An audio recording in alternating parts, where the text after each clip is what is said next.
میرا باپ بچپن میں ہی ماں کو چھوڑ کر چلا گیا تھا اور دوسری عورت سے شادی رچا لی۔ میں اکلوتی بیٹی تھی، لیکن حالات کی بدقسمتی نے میری قسمت بھی سیاہ کر دی کہ مجھے اکیلی کو بھی وہ لاڈ پیار نہ مل سکا جو اکثر لاڈلے بچوں کو ملتا تھا۔ میں نے ہوش سنبھالتے ہی اماں کو یوں ہی اپنے اور میرے لیے محنت مزدوری کرتے ہوئے ہی دیکھا تھا۔ ہم ماموں کے گھر رہتے تھے اور ممانی بہت زیادہ جھگڑا کرتی۔ اماں بنگلے پر کام کر کے واپس آنے کے بعد مامی کے گھر کا سارا کام بھی کرتی، لیکن پھر بھی وہ خوش نہ ہوتی۔ ماموں چپ چاپ سب کچھ دیکھتے رہتے، مگر بہن کی خاطر بیوی کو کبھی کچھ نہ کہتے۔ شاید وہ بھی میری اماں اور مجھے بوجھ سمجھتے تھے۔ میں نے کئی بار دیکھا اماں اپنی پرانی تصویریں دیکھتے ہوئے ہمیشہ اداس ہو جاتی تھیں اور گھنٹوں اپنے بہن بھائیوں کو یاد کر کے روتی۔ میری اماں کی ایک اور بہن یعنی میری ایک خالہ اور بھی تھی، مگر ہم ان سے کبھی نہیں ملے تھے۔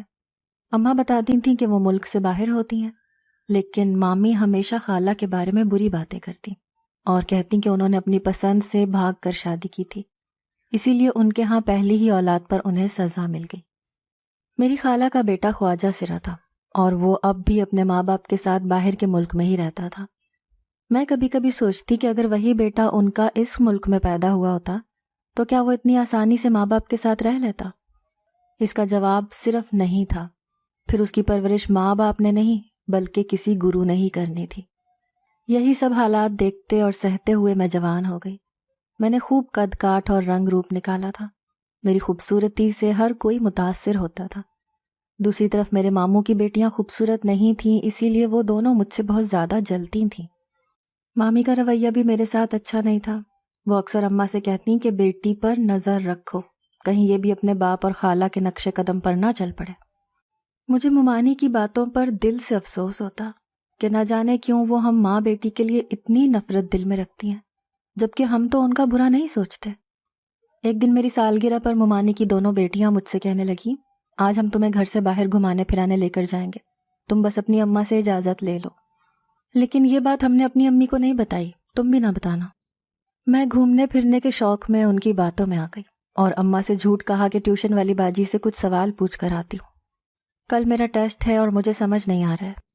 اماں مجھے پڑھا لکھا کر افسر بنانا چاہتی تھیں۔ وہ میری پڑھائی کو لے کر ہمیشہ سے ہی بہت فکر مند تھی، اسی لیے مان گئی۔ میں گھر سے اکیلی نکلی اور میرے پیچھے پیچھے ہی میرے ماموں کی دونوں بیٹیاں بھی آ گئیں۔ وہ مجھے ایک بڑے ہوٹل میں لے آئے اور کہا کہ تمہارا بھی اچھے کھانے اور اچھی زندگی گزارنے کا حق ہے، اسی لیے آج اپنی سالگرہ پر انجوائے کرو۔ وہ دونوں مجھے ایک میز پر بٹھا کر یہ کہہ کر وہاں سے چلی گئیں کہ وہ کھانے کا کہہ کر ابھی آتی ہیں۔ مجھے وہاں اکیلے ڈر تو لگا اور اماں سے بولے گئے جھوٹ پر افسوس بھی ہوا، لیکن میں نے سوچا کہ تھوڑی دیر کی بات ہے اور پھر تو گھر چلے ہی جانا ہے۔ ابھی یہ سوچتے کچھ ہی دیر گزری تھی کہ وہاں ایک لڑکا آ کر سامنے رکھی کرسی پر بیٹھ گیا۔ وہ میری طرف دیکھ کر مسکراتے ہوئے میرا نام پوچھنے لگا تو میں ڈر گئی اور ادھر ادھر نظر دوڑائی اپنے ماموں کی بیٹیوں کی تلاش میں، جو کہ مجھے کہیں بھی دکھائی نہیں دی۔ مجھ سے اب مزید انتظار بھی نہیں ہو رہا تھا۔ میں جلدی جلدی خود ہی اٹھ کر گھر کی راہ لی، کیونکہ مجھے اب مزید یہاں بیٹھنا ٹھیک نہیں لگ رہا تھا۔ میں نے ایک رکشہ پکڑا اور گھر کی طرف چل دی۔ جب میں گھر پہنچی تو میرے پیروں تلے سے زمین ہی نکل گئی، کیونکہ ماموں کی دونوں بیٹیاں تو گھر واپس آ چکی تھیں اور صحن میں بیٹھی تھیں، جبکہ اسی صحن کے بیچوں بیچ میری اماں بیٹھی سر پیٹ رہی تھی اور مامی نے چیخ چیخ کر گھر کے در و دیوار ہلا دیے تھے۔ مجھے کچھ غلط ہونے کا احساس ہو چکا تھا۔ سب لوگوں کی نظر جب میری طرف اٹھی تو مامی نے دوڑ کر مجھ پر چیل کی طرح حملہ کر دیا اور مجھے مارنا پیٹنا شروع کر دیا۔ میں ناسمجھی سے بار بار پوچھوں مجھے میری غلطی تو بتائیں، کیا ہوا ہے؟ اس سارے تماشے میں اماں خاموش بیٹھی مجھے پٹتا ہوا دیکھتی رہی۔ مجھے اپنی ماں کی بے حسی پر بہت صدمہ پہنچا کہ وہ اپنی بیٹی کو ایسے کیسے کسی کے بھی ہاتھوں رسوا ہوتا ہوا دیکھ سکتی ہیں۔ آخر ماموں کو ہی مجھ پر رحم آیا اور انہوں نے مجھے ممانی کے چنگل سے آزادی دلوائی اور مجھ سے پوچھا کہ میں اکیلی کہاں گئی تھی۔ تو میں نے جھٹ سے کہہ دیا کہ ماموں میں تو آپ کی بیٹیوں کے ساتھ ہی گھومنے گئی تھی، جس پر وہ دونوں صاف مکر گئیں۔ تو میں نے روتے ہوئے کہا کہ یہ لوگ جھوٹ بول رہی ہیں۔ یہاں ایک مرتبہ پھر ممانی نے مجھ پر حملہ کیا اور کہا کہ میں اس کی بیٹیوں پر الزام لگا رہی ہوں۔ میں نے کہا کہ میں کیوں الزام لگاؤں گی جبکہ ہم تینوں ساتھ گئے تھے۔ تو پھر میرے ماموں کی بیٹی نے آگے بڑھ کر اپنا فون نکال کر سب کے سامنے کر دیا۔ اس کے موبائل پر نظر پڑتے ہی میرا تو خون خشک ہو گیا اور میں تھر تھر کانپنے لگی۔ وہاں تو اسی لڑکے کے ساتھ میری تصویریں موجود تھیں جو ہوٹل میں میرے پاس آ کر بیٹھا تھا۔ میری کزن نے مزید سب کو بتایا کہ ہمارا کوچنگ سینٹر اسی ہوٹل کے پاس ہے، اور واپسی پر ہم سب نے خود اپنی آنکھوں سے یہ دیکھا ہے۔ اب تو مامی نے ہم ماں بیٹی پر ظلم کے پہاڑ ہی توڑ ڈالے، اور ماموں بھی ایک لفظ نہیں سن رہے تھے۔ میں نے سب کو رو رو کر سچائی بتانے کی کوشش کی، لیکن کسی نے بھی میری ایک نہیں سنی، بلکہ ممانی نے ہمیں اس گھر سے نکل جانے کا حکم دے دیا۔ کب سے خاموش بیٹھی اماں نے اب لب کشائی کی اور بس اتنا کہا کہ چلو میرے ساتھ، اب اس گھر سے ہمارا دانا پانی ختم ہو گیا ہے۔ میں نے اماں کے پاؤں پکڑے اور کہا کہ یہ سب میری وجہ سے ہوا ہے، وہ مجھے کسی یتیم خانے میں چھوڑ آئے، خود کو اس عمر میں یوں در در کی ٹھوکریں کھانے پر مجبور نہ کرے۔ مگر اماں نے میری ایک نہ سنی اور ہم ماموں کا گھر چھوڑ آئے۔ اماں مجھے اپنے ساتھ لے کر ٹرین میں بیٹھ گئی۔ ہم نہ جانے کہاں جا رہے تھے، کوئی نامعلوم منزل ہی تھی جس کے بارے میں مجھے نہیں پتا تھا۔ 2 دن کا سفر کر کے ہم لوگ ٹرین سے اتر گئے اور ٹیکسی میں بیٹھ کر کافی مہنگے اور خوبصورت علاقے میں آ گئے۔ ان 2 دنوں میں اماں نے مجھ سے بھی کوئی بات نہیں کی اور بس سفر میں چپ چاپ ہی رہیں۔ مجھے افسوس تھا کہ اماں کو بھی مجھ پر یقین نہیں۔ ٹیکسی ایک بڑے سے گیٹ پر آ کر رک گئی۔ اتنا بڑا اور خوبصورت گھر دیکھ کر میری تو آنکھیں کھل گئیں۔ اماں نے بیل بجائی تو گھر کے اندر دروازے کے ساتھ بیٹھے چوکیدار نے دروازہ کھولا اور ہم ماں بیٹی گھر کے اندر چلے گئے۔ گھر اندر سے باہر سے بھی زیادہ خوبصورت اور عالیشان تھا۔ ملازم ہمیں اندر پہنچا کر خود لوٹ گیا اور ہم آرام دہ صوفے پر بیٹھ گئے۔ کچھ ہی دیر بعد ایک خاتون کمرے میں داخل ہوئی۔ انہوں نے بہت مہنگا لباس پہنا ہوا تھا۔ اماں جو اتنے دن سے چپ کا روزہ رکھے بیٹھی ہوئی تھی، فوراً اس عورت سے ہنس ہنس کر ملنے لگی اور دونوں آپس میں یوں ملیں جیسے بہت بے تکلفی ہو۔ اماں نے میری طرف اشارہ کر کے کہا کہ یہ میری بیٹی ہے۔ وہ عورت فوراً سے پہلے میری طرف لپکی اور بے اختیار گلے لگا لیا۔ اماں نے مجھے تب بتایا کہ یہ تمہاری خالہ ہیں اور اپنے ملک واپس آ گئی ہیں۔ مجھے یہ جان کر بہت حیرانی ہوئی اور ساتھ ہی یہ سوچ بھی آئی کہ اماں کو خالہ کا کیسے پتہ چلا؟ کیا دونوں بہنیں رابطے میں تھیں؟ میں بھی اب نارمل ہو چکی تھی اور اپنی خالہ سے خوش دلی سے ملی اور باتیں کی۔ مجھے خالہ کے بیٹے کو دیکھنے کا بہت اشتیاق ہو رہا تھا، جسے سب خواجہ سرا کہتے تھے، مگر وہ کہیں بھی نظر نہیں آیا۔ کچھ دیر بعد ہم نے اپنی زندگی کا پہلا لذیذ ترین کھانا کھایا اور خالہ نے ہم ماں بیٹی کو ہمارا کمرہ دکھایا جہاں ہم آرام کرنے والے تھے۔ میں تو نرم بستر پر دراز ہوتے ہی سب کچھ بھول بھال گئی اور چین کی نیند سو گئی، مگر آدھی رات کو اماں نے مجھے جگا دیا اور کچھ ایسا کہا کہ میری آنکھیں پھٹی کی پھٹی رہ گئیں۔ اماں نے مجھ سے کہا کہ وہ جلد ہی میری شادی خالہ کے بیٹے سے کرنا چاہتی ہیں کیونکہ میں نے ان کا اعتماد توڑا ہے۔ میں نے اماں سے کہا کہ وہ ایسا نہیں کرے، مجھے معاف کر دے۔ میں اس سے جھوٹ بول کر گھر سے باہر گئی تھی، لیکن میرا کسی لڑکے کے ساتھ کوئی تعلق نہیں۔ ممانی کی بیٹیاں جھوٹ بول رہی ہیں، لیکن اماں میری کوئی بھی بات سننے کو تیار نہیں تھی۔ میں نے بھی پینترا بدل کر کہہ دیا کہ آپ نے بھی تو مجھ سے جھوٹ بولا ہے اور خالہ سے ملتی رہی ہیں۔ تو اماں کا ہاتھ مجھ پر اٹھ گیا۔ مجھے یوں لگ رہا تھا یہ میری اماں ہے ہی نہیں، جسے میں جانتی ہوں، یہ کسی اور کے کنٹرول میں ہے۔ پھر میں نے کہا کہ آپ نے میری شادی کرنی ہے تو کر دیں، مگر مجھ پر الزام تراشی کرنا بند کر دیں۔ اپنے بھائی اور ان کی جھوٹی مکار بیٹیوں کی باتوں میں آ کر مجھ پر کیچڑ نہیں اچھالیں۔ تب اماں نے میرے سامنے ایک شرط رکھ کر میرے سر پر آسمان گرا دیا اور کہا کہ اگر میں خالہ کے بیٹے سے شادی کر لوں تو وہ مجھے معاف کر دیں گی۔ ظاہر سی بات ہے وہ ایک خواجہ سرا تھا اور میں اس سے شادی کیسے کر سکتی تھی؟ میں نے فوراً اماں کی بات سے انکار کر دیا۔ تو انہوں نے کھل کر کہا کہ اگر یہ الزام نہ بھی لگتا تو بھی وہ مجھے خالہ کے بیٹے سے ہی بیاہنے والی تھی۔ اگر میرے دل میں ماں کے لیے ذرا سی بھی ہمدردی ہے تو مجھے یہ شادی کرنی ہی ہوگی۔ مجھے اپنی اماں کی سنگ دلی پر بہت افسوس ہوا، لیکن اس کے سوا کوئی دوسرا راستہ نہیں تھا، اسی لیے میں مان گئی۔ اگلے دن اماں نے خالہ کو بھی یہ خبر جب سنائی کہ میں شادی کے لیے مان گئی ہوں تو خالہ بھی خوش ہو گئی اور میرے صدقے واری جانے لگی، لیکن میں خوش نہیں تھی اور بجھے دل سے وہیں بیٹھی رہی۔ دونوں بہنوں کا خوشی کا کوئی ٹھکانہ نہیں تھا۔ کچھ ہی دیر بعد اماں اور خالہ اٹھ کر اندر کی طرف چلی گئیں، جبکہ میں وہیں بیٹھی ہوئی تھی، لیکن میں بھی زیادہ دیر وہاں نہیں رہی اور اٹھ کر انہیں ڈھونڈنے لگی۔ اتنے بڑے گھر میں ڈھونڈنا بھی مشکل تھا، مگر ڈھونڈتے ہوئے مجھے ایک کمرے سے کھٹ پٹ کی آوازیں آ گئیں۔ میں نے دروازے میں سے ہلکا سا جھانک کر دیکھا تو خالہ اماں کو نوٹوں سے بھری ہوئی گڈیاں دے رہی تھیں۔ جنہیں لے کر اماں کا چہرہ خوشی سے تمتما رہا تھا۔ مجھے اب سمجھ آئی تو خالہ نے اماں کو پیسوں کا لالچ دے کر اپنے نامکمل بیٹے کے لیے میرا سودا کر لیا تھا اور اب میری شادی کروا رہی تھی۔ مگر افسوس تو مجھے اپنی سگاں پر تھا جس نے میرے ساتھ ایسی دھوکہ دہی کی تھی۔ میں وہیں سے چپ چاپ لوٹ آئی۔ جب اماں میرے پاس آئیں تو میں نے بھی اس سے منہ موڑ لیا اور کہا کہ میں اس کا لالچ دیکھ چکی ہوں، میری ماں میرا سودا کر چکی ہے۔ تب اماں اپنے دکھڑے سناتے ہوئے کہنے لگی کہ تمہاری خالہ امیر ہے اور ہمارے پاس کیا ہے؟ ان پیسوں سے میں گھر خریدوں گی جو ہم دونوں کا مضبوط ٹھکانہ ہوگا، اور پھر تم بھی شادی کے بعد اپنے شوہر کو مٹھی میں کر کے یہ سارا کچھ اپنے نام کروا لینا، بعد میں جہاں چاہے پسند سے شادی کرنا۔ مجھے اماں کی باتیں سن کر افسوس ہوا۔ میں نے صاف صاف کہا کہ یہ دھوکہ ہے، جو آپ کر سکتی ہیں میں نہیں۔ تو اماں نے بھی ترکی بترکی جواب دیا کہ اس دنیا نے بھی ہمارے ساتھ دھوکہ ہی کیا ہے، بدلے میں ہم بھی انہیں وہی واپس لوٹا رہے ہیں۔ پہلے تمہاری خالہ دھوکے سے میرے منگیتر کے ساتھ بھاگ کر شادی کر گئی، اور پھر تمہارے باپ نے بھی یہی کیا۔ بعد میں ایک بھائی کا آسرا تھا، اس نے بھی کبھی مخلص ہو کر ساتھ نہ دیا۔ اب زندگی ایک سنہری موقع دے رہی ہے تو اسے بھی گناہ اور ثواب کے چکر میں گنوا بیٹھے۔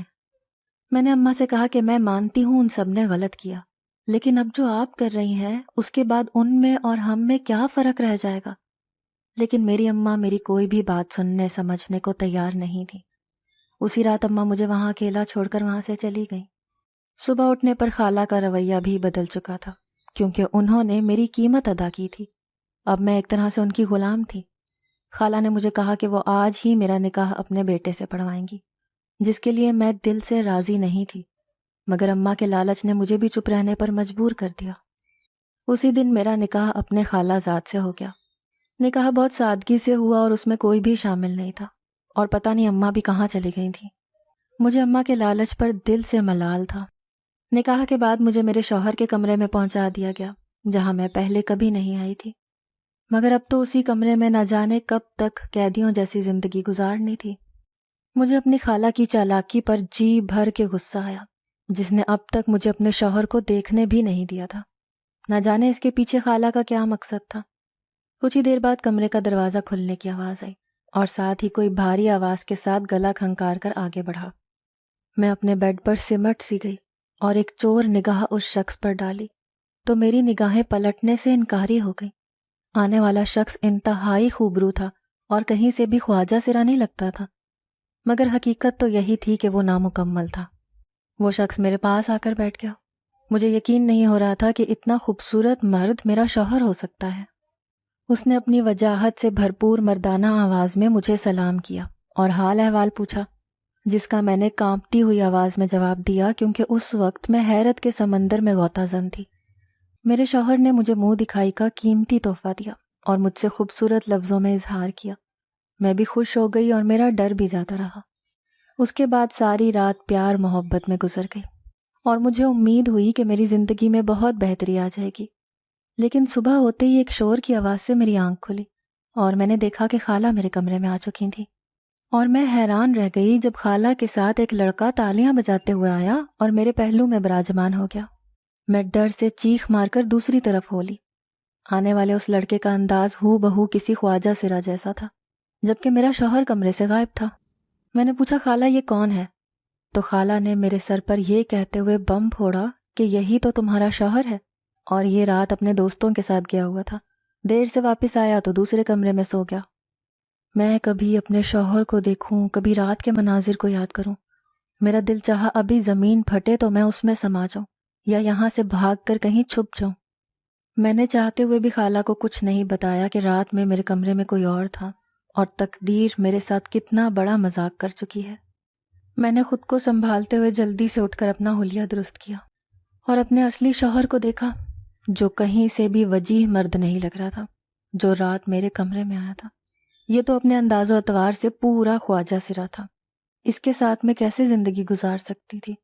مگر چپ چاپ برداشت کر لیا۔ میرے شوہر کو میری رتی بھر پرواہ نہیں تھی، وہ اپنے ہی مشغلوں میں گم رہتا اور مجھ سے کم ہی بات کرتا تھا۔ میں بھی شکر ادا کرتی کہ وہ مجھ سے کم ہی گھلتا ملتا ہے اور اپنی الگ ہی دنیا میں مصروف رہتا ہے۔ کچھ ہی دن بعد میرے شوہر نے واپس دوسرے ملک جانے کا فیصلہ کیا۔ مجھے یہ سن کر خوشی محسوس ہوئی کیونکہ اس کا میری نظروں سے دور چلے جانا ہی بہتر تھا۔ میرے شوہر کے جاتے ہی اتنا بڑا گھر خالی رہ گیا۔ اب میں اور میری خالہ ہی اس گھر کے مکین تھے۔ میں نے آہستہ آہستہ خالہ کے دل میں جگہ بنانے کی کوشش کی اور سب سے پہلے کچن کی ذمہ داری اپنے سر لے لی۔ میں روز نت نئے کھانے بناتی اور خالہ کو خوش کرتی۔ میں خالہ کے ساتھ باہر بھی جانے لگی۔ میری زندگی میں اب کوئی بھی کمی نہیں بچی تھی سوائے سچے پیار کے اور ایک ہمدرد ہم سفر کے۔ میں نو بیاہتا مگر کنواری ہی لڑکی تھی۔ مجھے کبھی کبھی اس شخص کی بہت یاد آتی جو شادی کی پہلی رات کمرے میں آیا تھا مگر اس کے بعد دوبارہ دکھائی نہیں دیا۔ میرے لیے حیرت کی بات یہ تھی کہ اس کا مقصد کیا تھا اور وہ کون تھا۔ ساتھ ہی مجھے اپنی اماں کی بھی بہت فکر رہتی تھی جس نے کبھی پلٹ کر میری خبر ہی نہیں لی تھی۔ ایک دن میں اور خالہ اکٹھے بازار گئے۔ واپسی پر ہم باہر کھانا کھانے کے لیے ایک ہوٹل پر رک گئے۔ وہاں میری نظر اچانک اس لڑکے پر پڑی جو اس وقت میرے پاس آ کر بیٹھا تھا جب میں اپنے ماموں کی بیٹیوں کے ساتھ ہوٹل آئی تھی۔ اور یہی تو وہ تھا، آج ان سب باتوں کا ذمہ دار تھا جو میرے ساتھ ہو رہی تھیں۔ میں تیزی سے اس کی طرف بڑھی اور وہ بھی مجھے پہچان چکا تھا۔ میں نے اس سے پوچھا کہ جس دن وہ میرے پاس آ کر بیٹھا تھا اس کا کیا مقصد تھا۔